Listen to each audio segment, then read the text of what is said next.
Congratulations, আপোনালোকৰ এজনী ধুনীয়া ছোৱালী সন্তান হৈছে আৰু তেখেতৰ নৰ্মেল ডেলিভাৰী হৈছে। ছোৱালী আৰু মাক দুয়োগৰাকীয়ে সুস্থ এতিয়া। মিঠাই খুৱাবহে লাগে দেই। মই বাকী প্ৰচেছখিনি কৰি লওঁ।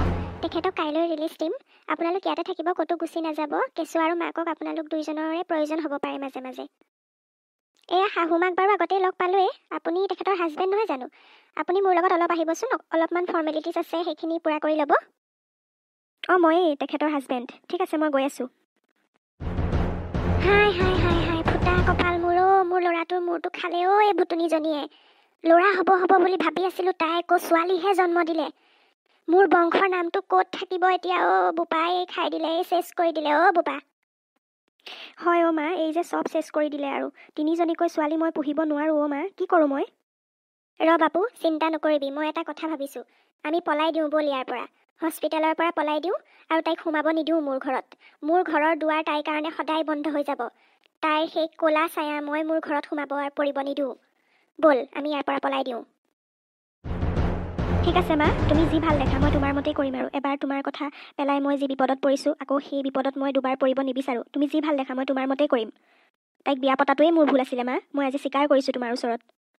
হাই হাই হাই, এনেকুৱা অলক্ষী তিৰোতা মই লাইফত দেখা নাই অ'। এটা পুত্ৰ সন্তানৰ মুখ দেখাব নোৱাৰিলে অ' তাই। কিমান যে আশা কৰিছিলোঁ অ' নাতি পোৱালিটোৰ লগত খেলিম বুলি। চব আশা তাই চেছ দিলে। ব'ল ব'ল আমি সোনকালে ইয়াৰ পৰা পলোৱাহে কথা। তই এবাৰ নাৰ্ছক লগ কৰি সোনকালে ইয়াৰ পৰা পলাওঁ। তাইক কেনেকৈ ৰিলিজ লৈ যায়, কেনেকৈ ঘৰলৈ যায়, সেইবোৰ চিন্তা আমাৰ নহয়, তাই নিজেই কৰিব। জন্ম দিছে যেতিয়া তাহাঁতক।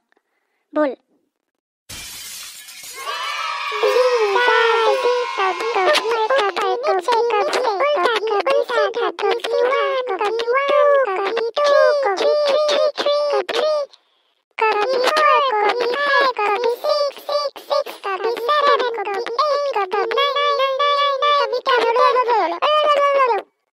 ভণ্টি, তোমালোকৰ কি গাৰ্জেন নাই নেকি হা? অথনিৰ পৰা তোমালোকক মই ইয়াতে দেখি আছোঁ, এনেকৈ উৎপাত কৰি ফুৰিছা।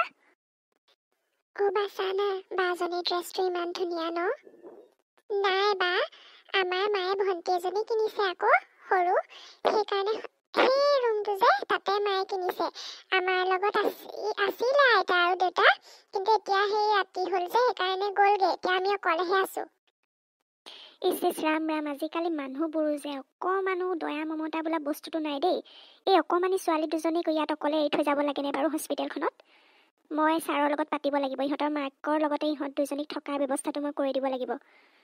বা মোক মাৰ ওচৰলৈ লৈ যোৱা না, প্লিজ মোক লৈ যোৱা না। মোৰ বহুত ভোক লাগিছে আৰু মোৰ মালৈ মনতো পৰিছে। প্লিজ বা মোক লৈ যোৱা মাৰ ওচৰলৈ।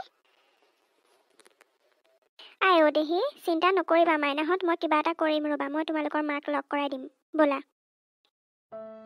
আমাৰ ধুনীয়া মাইনাজনী ন ন ন ন, নাকান্দে নহয়। আমি কাইলৈ ঘৰলৈ যাম দেই।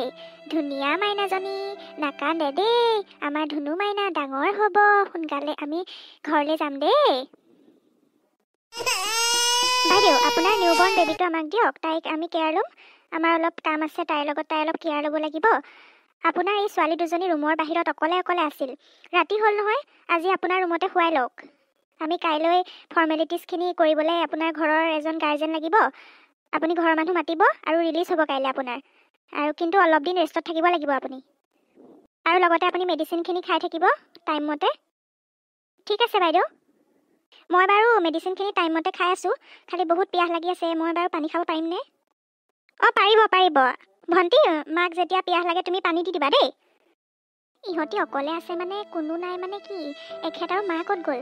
পিছে মা আৰু এখেত দেখোন মোৰ ছোৱালীজনী হোৱাৰ পিছত তাইক চাবলৈও এপাকো নাহিলে যে। মোক বাৰু কিবা বেয়া পালে নেকি?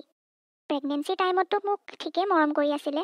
ঘৰত কিবা বিপদ হ'ল চাগে, সেইকাৰণে দুইজন যাব লগা হ'ল চাগে। নহ'লে বা মাৰে গাটো বেয়া হ'ল চাগে, বয়স হৈও আহিছে নহয় মাৰ। কিবা এটা হ'ল চাগে, নহ'লে এখেতে এনেকৈ গুচি নাযায়। আজি চাগে গ'ল, কাইলৈ চাগে মোক নিবলৈ আহিব আৰু। মা মোৰ বহুত ভোক লাগিছে জানা। অথনি ৰাতিপুৱাতে মই খোৱা, এতিয়া মই একো খোৱা নাই মা। মোৰ বহুত ভোক লাগিছে জানানে? আই অ' দেহি মোৰ ধুনু মাইনাজনী। অ' সৰুৱাই তুমি নাকান্দিবা দেই। মই তোমাক ৰাতিপুৱাতে কিবা আনি খাবলৈ দিম। এতিয়া ৰাতি বহুত হ'ল নহয়, শুন মই যাব নোৱাৰোঁ নহয়। মই মাইনাজনীক কিনোতে ইমান ব্যস্ত হৈ থাকিবলগীয়া হৈছে, তোমালোকক চাবলৈকে সময় পোৱা নাই অ' মাজনী। সেই তাতে টেবুলখনতে পানী আৰু ব্ৰেড আনি থোৱা আছে, তুমি খোৱাচোন। আজি তেনেকেই থাকা দেই মা। অ' ডাঙৰাই এইক দেচোন অথনি হেৰি মোক খবৰ ল'বলৈ ওচৰৰ যে শইকীয়ানী আহিছিলে, তাই ব্ৰেড আৰু সেই তাতে ঠাণ্ডা পানী বটল আছে, সেইখিনিকে খাবলৈ দেচোন ভণ্টিক দিয়া ডাঙৰাই। ঠিক আছে মা। ভণ্টি, মাৰ আজি গাটো বেয়া লাগিছে। তই আজি এনেদৰে খাই শুই যা, কাইলৈ মই তোক বিস্কুট আনি দিম দেই। বল বল। ব'লা আমি ছেকেণ্ড ট'ৰটো কমপ্লিট কৰি আহোঁ। গোটেই পেচেণ্টবিলাকৰ তুমি খা খবৰ লৈছিলানে? তেওঁলোকে ঠিকে আছেনে? যাৰ যাৰ কিবা কিবি প্ৰব্লেম হৈছে মোক তুমি সেইখিনি ভালকৈ দিয়াচোন। তাহাঁতৰ ভালকৈ তুমি গোটেইখিনি চেক কৰিলাতো, তাহাঁতৰ মানে ঘৰৰ মানুহ আছে নাই তেনেকুৱাবিলাক। আৰু ৰুম নাম্বাৰ 19 যে, তাত তুমি ঘনাই ঘনাই BP আৰু চুগাৰটো চেক কৰি থাকিবা আৰু তেখেতক টাইমমতে ইনচুলিন দি থাকিবা।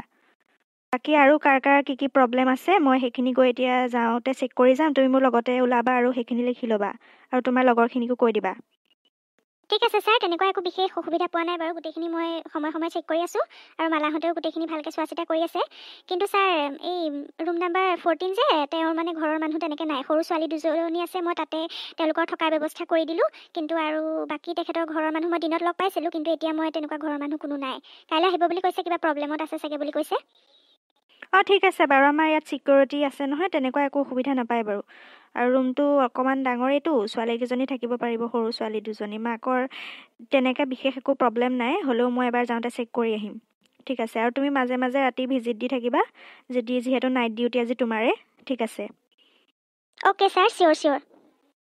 বন্ধুসকল, আজিৰ খণ্ডটোত আপোনালোকে দেখিবলৈ পালে এগৰাকী নাৰী টিনা, তেখেতে কন্যা সন্তান জন্ম দি কিখিনি অৱহেলাৰ সন্মুখীন হ'ব লগা হ'ল। ইয়াৰ পৰৱৰ্তী খণ্ডত আপোনালোকে দেখিবলৈ পাব তেওঁ ৰিলিজ লৈ ঘৰলৈ কেনেকৈ গ'ল, তেওঁক নিবলৈ ঘৰৰ পৰা কোনোবা আহিবনে। পৰৱৰ্তী খণ্ডটো চাবলৈ আপোনালোকে প্লিজ মোৰ চেনেলটো ছাবস্ক্ৰাইব কৰি লওক। দ্বিতীয় খণ্ডটো এইটো চেনেলতে আপোনালোকে পাব, সেইবাবে মোৰ চেনেলটো প্লিজ ছাবস্ক্ৰাইব কৰি লওক আৰু লাইক কৰিব, কমেণ্ট কৰিব। আজিলৈ আহিছোঁ, পৰৱৰ্তী খণ্ডত আকৌ লগ পাম ইয়াৰ পিছৰ খণ্ডৰ সৈতে। ধন্যবাদ।